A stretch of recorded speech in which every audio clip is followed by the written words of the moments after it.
Chapter 1. The Quiet Town. Dr. Trescott lived in a small and peaceful town. He was a kind man and everyone respected him. His wife Grace was gentle and caring. Their only son, Jimmy, was a happy boy. He loved to run, laugh, and ask 100 questions every day.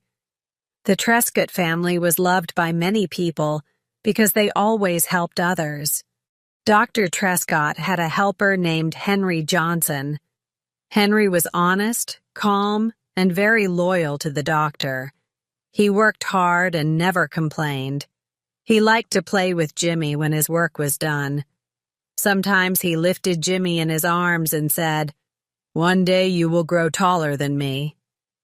Jimmy laughed and said, "No, I will always be small so you can carry me." Dr. Trescott saw them and smiled. He said, "You both are good friends." One Sunday, there was a fair in the town. Dr. Trescott went there with his wife and Jimmy. Henry walked beside them, holding some toys for the boy. Jimmy's eyes were full of joy. He said, "Father, can I ride the merry horse?" Dr. Trescott nodded. Henry helped him sit and said, "Hold tight, little man." Grace looked at them and said softly, "He loves that boy so much." The doctor answered, "Yes, and we love him too." When they returned home that evening, Jimmy was tired but happy. He showed his father the small toy he had won at the fair. "Henry helped me," he said proudly. Dr. Trescott put his hand on Henry's shoulder. "Thank you for taking care of him," he said. Henry smiled. "He is like my little brother," he replied. The doctor liked that answer. He trusted Henry completely. Late at night, after everyone had eaten dinner, Dr. Trescott went to his small laboratory at the back of the house. He liked reading medical books there. Sometimes he mixed small medicines to test new ideas. Grace said, "Don't stay up too late." He smiled and said, "Just a few minutes more." Henry helped to clean the table and said goodnight. Jimmy was already in bed. He closed his eyes and dreamed of the fair, of the bright lights and toys. Henry sat outside for a moment. He looked at the doctor's laboratory window. The light was still on. He said quietly, "The doctor works too much." Then he walked to his room. Everything was quiet. Inside the laboratory, Dr. Trescott wrote a few notes and covered his bottles. He looked at the small flame under the lamp and said to himself, "I should stop now." He left the room and turned off the light, but one small candle still burned slowly near the table. The flame was small but alive. A few minutes later, a sound came from the corner of the room. A thin line of smoke began to rise. Nobody saw it. The house was silent. Henry was already asleep. Grace and Jimmy were in their rooms. The little flame on the table moved higher. The smoke touched the wall. It was the beginning of something no one expected. Dr. Trescott turned in his bed and whispered, "Did you hear something?" Grace said, "No, it's just the wind." He closed his eyes again. The night was still calm, but danger had already started its slow dance in the shadows. The fire was small, but it was growing, waiting for the next moment to show its face. Chapter 2. The Night of Fire. The night was quiet and everyone was sleeping. Dr. Trescott suddenly opened his eyes. He heard a strange sound. It was like something falling. He sat up and listened again. Then he smelled something sharp. He got out of bed and whispered, Grace, wake up. She said softly, "What is it?" He answered, "I smell smoke." Grace got up quickly. They both ran to the hallway. A light orange glow came from under the door of the laboratory. The doctor shouted, "Fire! The house is on fire!" He ran to the door, but the heat pushed him back. Flames were already growing on the walls. Grace screamed, "Jimmy! Where is Jimmy?" Dr. Trescott turned and shouted his son's name again and again. From upstairs, a small voice answered, "Father, I can't see." Smoke had filled the stairs. The doctor tried to go up, but the air was hot and dark. He coughed and fell back. At that moment, Henry came running from his small room. He saw the doctor and asked, "Where is the boy?" Dr. Trescott shouted, "Upstairs! He is trapped!" Henry looked up once. Then, without saying a word, he covered his face with a wet cloth and ran straight into the smoke. Grace cried, "Stop him! He will die!" But the doctor held her and said, "He is brave. Pray for them both." The fire grew louder. People in the town started running toward the house. Someone shouted, "Get water! Bring buckets!" But no one could enter. The whole front of the house was burning. Inside, Henry climbed through the smoke. He called, "Jimmy, where are you?" The boy coughed and answered, "Here, I'm scared." Henry reached him and lifted him in his arms. "Hold tight," he said. The stairs were half broken, but Henry went down slowly, holding Jimmy close to his chest. From outside, people could see the fire eating the house. The doctor shouted, "My son is inside," and tried to go in again, but two men stopped him. "You can't," they said. "It's too late." But suddenly, through the thick smoke, a dark shape appeared, near the door. Someone shouted, "Look, someone's coming out." It was Henry. His clothes were burning and his face was black with smoke. He held Jimmy in his arms. The doctor ran to him and took the boy. Jimmy was breathing, but weak. "He's alive," the doctor cried. Grace fell on her knees, crying with relief. Henry fell to the ground and didn't move. The people threw water on the fire, and slowly the flames went down. The night became quiet again. Dr. Trescott carried his son to safety. Then he looked at Henry lying near the road. His hands were burned. His face was badly hurt. The doctor knelt beside him and said softly, "You saved my son." The doctor called for help. "Bring a blanket. Hurry." Some men helped lift Henry. They carried him to a small cart. Grace held Jimmy close, whispering, "He will be fine." The doctor touched Henry's hand and said, "You will live too. You must." As they took Henry to the clinic, the doctor looked back at his house. The walls were dark, and the air smelled of smoke. But inside his heart, there was a mix of pain and thankfulness.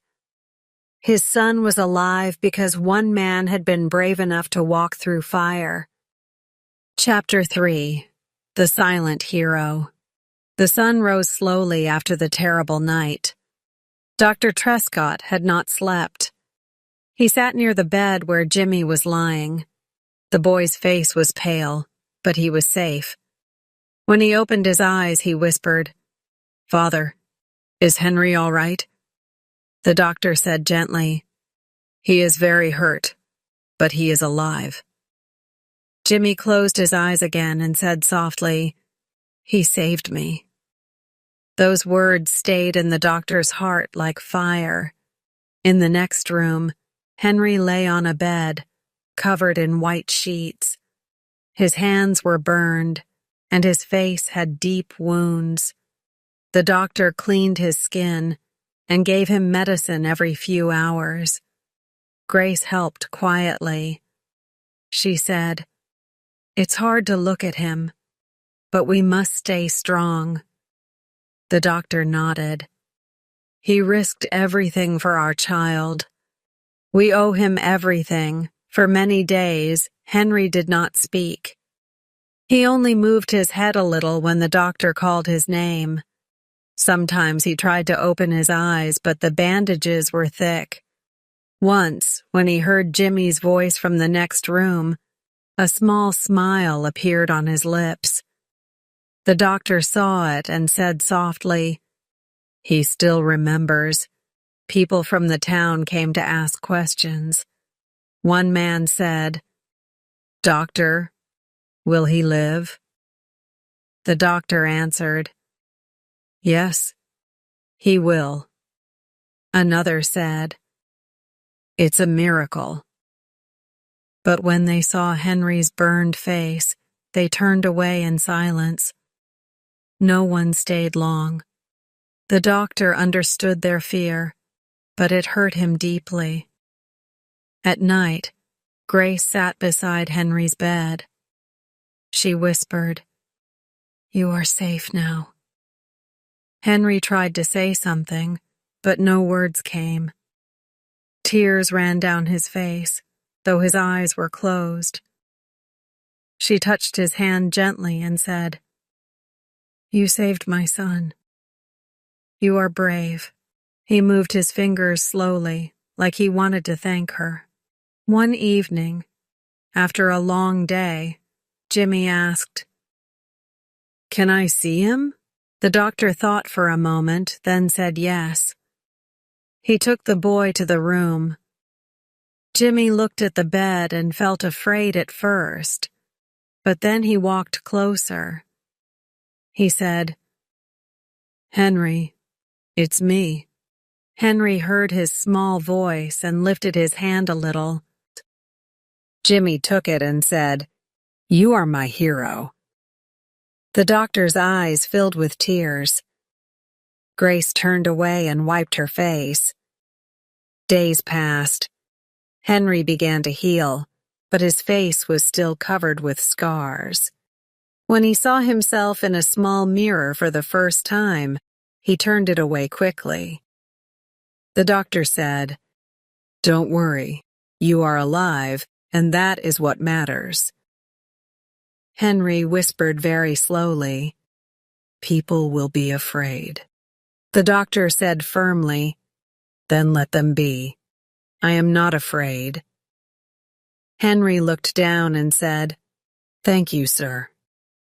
The doctor answered, "You are part of this family now." But inside his heart, he knew the town might not see Henry the same way. He hoped time would change that. Late one night, Grace said quietly, "Will people ever understand what he did?" The doctor looked out of the window and said, "Maybe not now, but one day they will know he was the bravest man in this town." Henry slept peacefully that night for the first time. He had no dreams of fire. He only heard a small voice in his heart.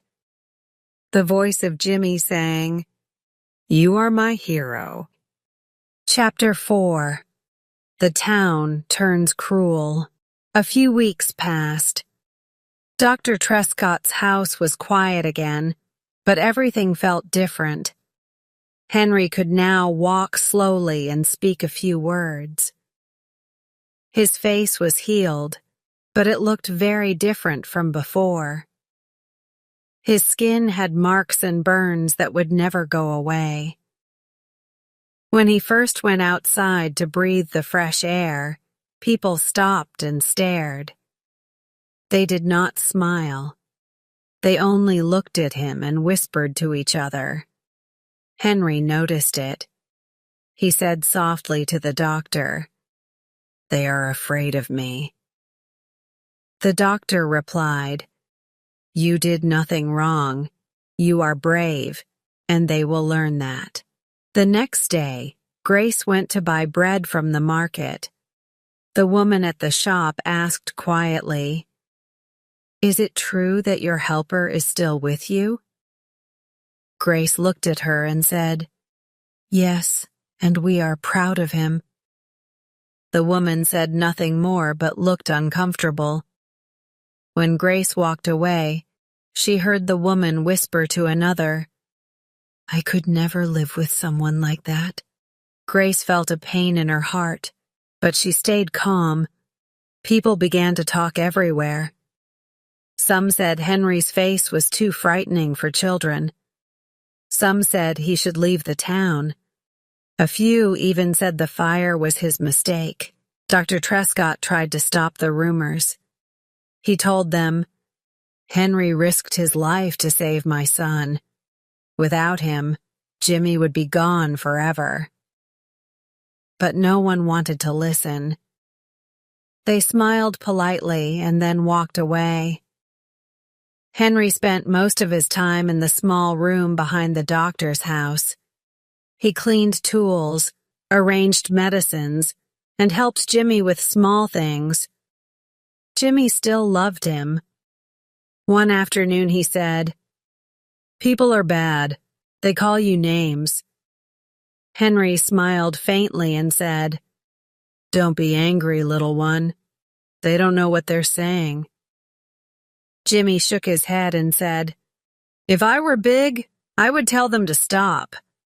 Henry laughed softly and said, "One day you will be big, and you will be kind. That is enough." The doctor was proud of Henry, but he felt lonely too. He told his wife, "Everyone keeps the air distance from me now." Grace said, "We must stand with him. We cannot leave him alone." The doctor nodded. "Yes," he said, "but the town has turned cold." One evening, two men came to visit the doctor. One of them was the mayor. He said, "Doctor, people are worried. That man of yours scares children. Maybe it would be better if he went somewhere else." The doctor stood up and said calmly, "He saved my son. He will stay with me as long as he wants." The men looked at each other and left without a word. Grace heard everything and said, "They don't understand what courage looks like." The doctor replied, "No, they only see the face, not the heart." The next morning, a group of children followed Henry on the street. They pointed at him and laughed. One shouted, "Monster!" Henry stopped and looked at them. For a moment he said nothing. Then he said quietly, "You should not say that. One day you will know what it means to be kind." The children ran away. Dr. Trescott saw the whole thing from his window. His hands shook with anger. He said to Grace, "I want to leave this town." But she said gently, "No, we will stay. He needs us." From that day, the doctor stopped visiting many people. His friends no longer came to his home. But he didn't care. Every evening he checked Henry's bandages and talked to him about small things. Sometimes they sat together without speaking. Their silence said everything. It said loyalty. It said respect. It said friendship. Late one night, Grace looked at her husband and said, "You did the right thing. You saved a good man's soul." The doctor looked at Henry's small room and said, "He saved mine too." That night, the wind outside was calm, but inside the house, there was pain mixed with quiet strength. Henry had lost his old life, and the Trescotts had lost their place in society. Yet together, they had found something purer. a bond built on gratitude and truth. Chapter 5. The Doctor's Stand. The next few weeks were heavy for Dr. Trescott. People stopped greeting him on the street. Some even crossed to the other side when they saw him coming. He pretended not to notice, but inside his heart, he felt hurt. Grace said, "Let them talk. You did what was right." The doctor replied quietly, "Right things are not always easy." Henry continued to work silently. He helped the doctor in small ways. He cleaned tools and arranged bottles. He never asked for money or rest. The doctor often said, "You must take care of yourself." Henry smiled faintly and answered, "I am fine, sir." But everyone could see he was tired inside. One morning, the mayor came again, this time with 2 other men. They sat in the doctor's office and spoke in low voices. The mayor said, "Doctor, you know people are unhappy. They think your helper should leave. It's not safe for children. It's better for everyone." The doctor looked straight at them and said, "He saved my son. He is my friend. He is not leaving." One man said softly, "You may lose your patients." The doctor replied, "Then I will lose them, but I will not lose my honor." When they left, Grace entered the room. She asked, "What did they say?" He took her hand and said, "They want him gone, but I will never send him away." She said quietly, "Then we will stand together." He looked at her and said, "Yes, no matter what happens." That night, Grace went to check on Henry. He was sitting alone, cleaning old books with a soft cloth. She said, "You are still awake." Henry nodded. "I could not sleep," he said. "Doctor is losing friends because of me." Grace sat down beside him. "You are not the reason. People's hearts are small. They don't understand kindness." Henry looked down and whispered, "Maybe I should go." Grace said firmly, "If you go, you will break his heart. He calls you family now." Henry's eyes filled with tears. He said, "I will never forget what you both did for me the next day, Jimmy can, me home from school looking upset." He said, "Father, the boys at school laugh at me. They say I live with a monster." Dr. Trescott took him in his arms and said, "Listen, my boy. The world has people who laugh at what they don't understand. Henry is not a monster. He is a good man, and one day you will be proud of him." Jimmy said quietly, "I am already proud." In the evening, the doctor went for a short walk. 2 of his old friends were standing near the road. He stopped to greet them, but they only nodded coldly. One of them said, "You are making a mistake, Trescott." The doctor said calmly, "Maybe, but I sleep well at night." Then he walked away. Grace saw him return and said, "You look tired." He smiled weakly and said, "I am just learning how lonely truth can be." Henry tried to smile every day, but he could feel the doctor's pain. One evening he said, "You should not suffer because of me." The doctor put a hand on his shoulder and said, "Suffering for good is not a loss. You gave me my son's life. I can give you my peace."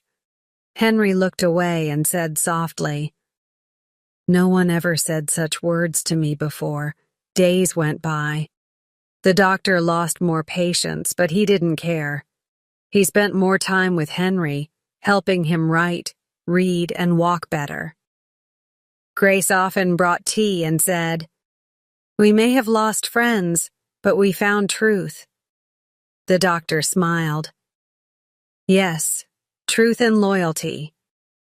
One night as they sat together, the doctor said, "People may call him a monster, but to me he is the man who walked through fire for love." Grace held his hand and said, "And you are the man who stood against the world for justice." That night, there was silence, but it was a peaceful silence. The silence of people who had chosen to stand for what was right, even if they had to stand alone. Chapter 6. Henry's Lonely World. Days turned into weeks, and life in the doctor's house grew quiet again. The laughter that once filled the rooms was now rare. Henry worked silently in his small space behind the house. He tried to look normal, but he felt the weight of people's eyes even when they were not there. One evening he said to the doctor, "I don't go out much now. People stare too long."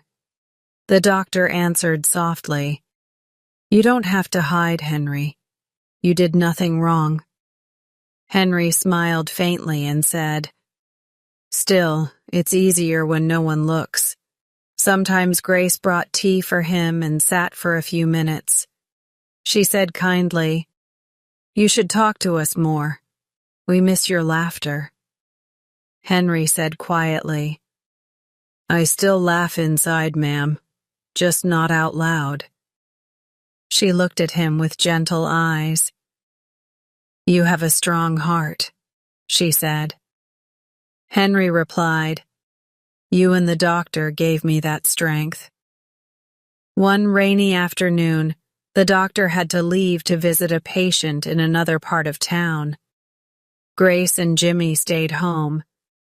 The rain was heavy and thunder rolled above. Through the window, Henry saw a little girl fall on the wet road. Without thinking, he took his coat and ran outside. He helped the child stand up and covered her with his coat. The girl looked at him and froze.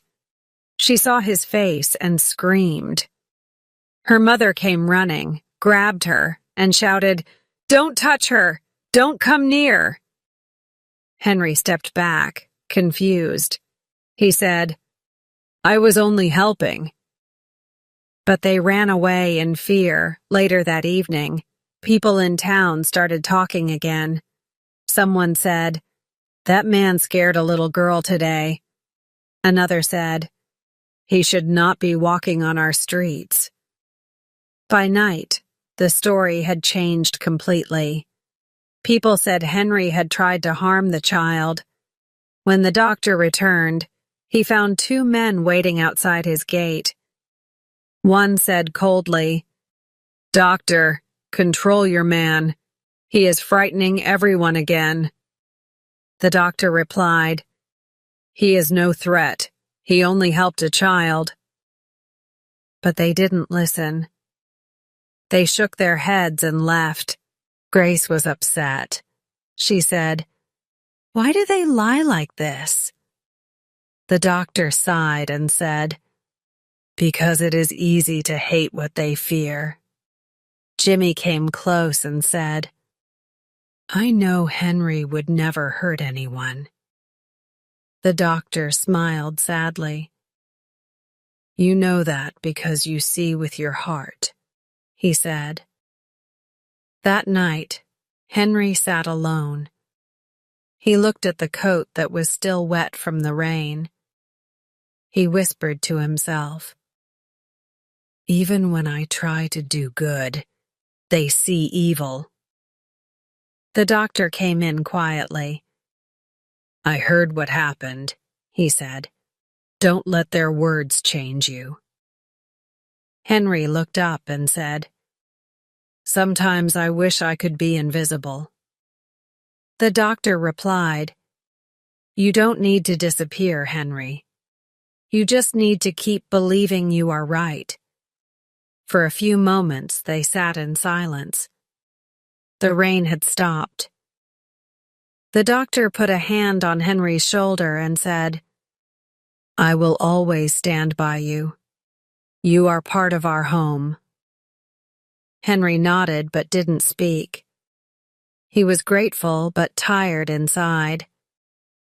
Later that night, Grace found the doctor sitting alone. She said, "He looks broken." The doctor said, "He carries too much pain. Maybe kindness is not enough to heal it." She took his hand and said, "Then we will give him more." The next morning, Henry woke up early and helped in the garden. Jimmy came to him and said, "Henry, don't be sad. I drew something for you." He gave him a small paper with a picture. It showed a man with a bright light behind him. Under it, Jimmy had written, "My hero." Henry looked at it for a long time. His lips trembled as he said, "No one ever called me that before." When the doctor saw the drawing, he smiled. "Keep it," he said. "Let it remind you that truth always shines, even when people close their eyes." Henry nodded slowly. For the first time in many weeks, he felt peace in his heart. The world outside was still cruel, but inside that small house, there was still love, the kind that does not change with fear or lies. Chapter 7. The Second Fire. Many months passed. Life in the Trescott house became simple and quiet again. Dr. Trescott did not visit many people now. Grace stopped going to gatherings. They had accepted their lonely life, and Henry remained with them like a quiet shadow of kindness. He worked every day, cleaned the instruments, helped in small things, and never complained. But deep inside, he still carried a wound that no medicine could heal. One evening, Dr. Trescott said, "Henry, do you ever think about leaving this town?" Henry looked at him for a moment and replied, "Where would I go, sir? The world is full of eyes that see only the outside." The doctor said softly, "Then stay here, where no one judges you." Henry nodded. "This is my home now," he said quietly. The town had almost forgotten about the fire. But one night, a new fire started, this time at a small shop near the main street. People were shouting and running. The sound of fear filled the night. Dr. Trescott was at home when someone knocked hard on his door. A boy shouted, "Doctor, there is another fire in the town!" The doctor ran outside, but before he could reach the place, he saw someone already there, throwing water on the flames. It was Henry. He was alone, trying to stop the fire before it spread. People stood far away and whispered, "Isn't that the same man from before?" "Why is he there again?" someone said. "Maybe he started it," another replied. But Henry didn't hear them. He only worked faster. He pulled down burning wood, threw buckets of water, and shouted, "Move back! The wall may fall!" Dr. Trescott ran forward and joined him. Grace arrived a few minutes later, crying, "Please be careful!" The flames were high, but together they managed to control it. The wind slowed, and after some time, the fire began to die.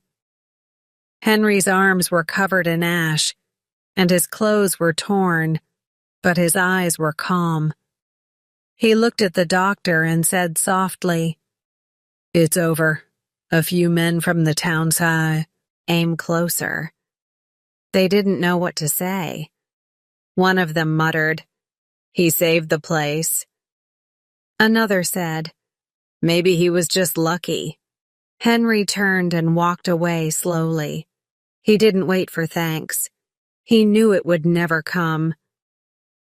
Dr. Trescott shouted, "Henry, wait!" But Henry kept walking. The doctor saw people whisper again and felt pain in his heart. When they reached home, Grace helped Henry sit down. She said, "You did it again. You saved others." Henry looked at her and said, "No one believes me. They only see the fire and think I bring it."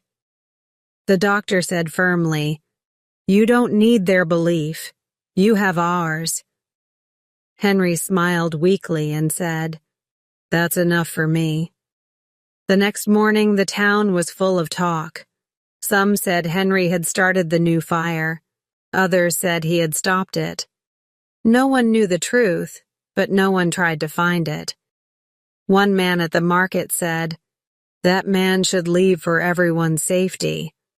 Another replied, "He might save you next time, and you will still call him a monster." The man stayed silent after that. At home, Grace made soup and said, "We can't change what people think." The doctor answered, "No, but we can keep doing what's right." Henry sat quietly and listened. He said slowly, "I used to wish people would see my heart. Now I only wish they would stop fearing my face." Grace said, "Maybe one day they will." Later that evening, Jimmy came to Henry's room. He said, "I heard what people said, but I don't care. I know you are brave." Henry smiled and said, "Thank you, my little friend." Jimmy showed him a drawing again. This time it showed a man standing in front of a fire with light behind him. "That's you," Jimmy said proudly. Henry's eyes became wet. "You make me feel human again," he whispered. The doctor came in and saw them. He said softly, "The world may never understand, Henry, but we do. And that will never change." Henry looked at the doctor and said, "Sometimes I think the fire comes to test me, to see if I can still choose courage over fear." The doctor answered, "And every time you pass that test." That night, when everyone went to sleep, Henry sat near the window. The town outside was silent again. He thought about the fire, about the people, and about the fear that followed him everywhere. Then he looked at Jimmy's new drawing and smiled. For the first time, his smile was peaceful. He whispered to himself, "Maybe one day they will stop calling me a monster." His voice was soft, but full of hope. And for that one small moment, the world felt kind again. Chapter 8. The Real Monster. Time passed, and the story of the second fire slowly faded from the town's talk. People went back to their daily lives, but in the Trescott home, things were still quiet. Dr. Trescott worked less, Grace stayed close to her family, and Henry lived peacefully in the small room behind the house. Life had changed for all of them, but they had accepted it. One morning, the doctor said to Grace, "Sometimes I wonder if the town will ever remember what he did for them." Grace replied, "People remember what they want to remember, but we will never forget." The doctor smiled a little and said, "No, we never will." Henry spent his days helping in small ways. He cleaned the garden, fixed tools, and read the few books the doctor gave him. Jimmy often sat with him and asked questions. "Henry," he said one day, "will you ever go away?" Henry looked at him and smiled.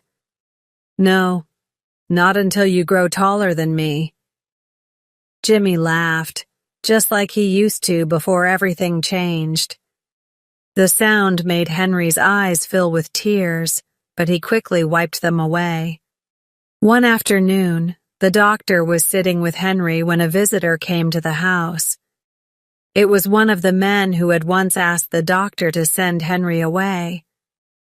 The man looked uneasy. He said quietly, "Doctor, I came to say something. That night of the second fire, I saw it. He saved us all." The doctor looked at him and said, "Why didn't you speak before?" The man answered, "I was afraid of what others would say, but I don't want to stay silent anymore." The doctor said calmly, "Truth never needs permission." The man left quietly, and the doctor turned to Henry. "You see," he said, "even the blind can see one day." Henry smiled but said nothing. As days passed, Henry became weaker. The years of pain and quiet sadness had tired him. The doctor tried to keep him strong, but he knew Henry's body had suffered too much.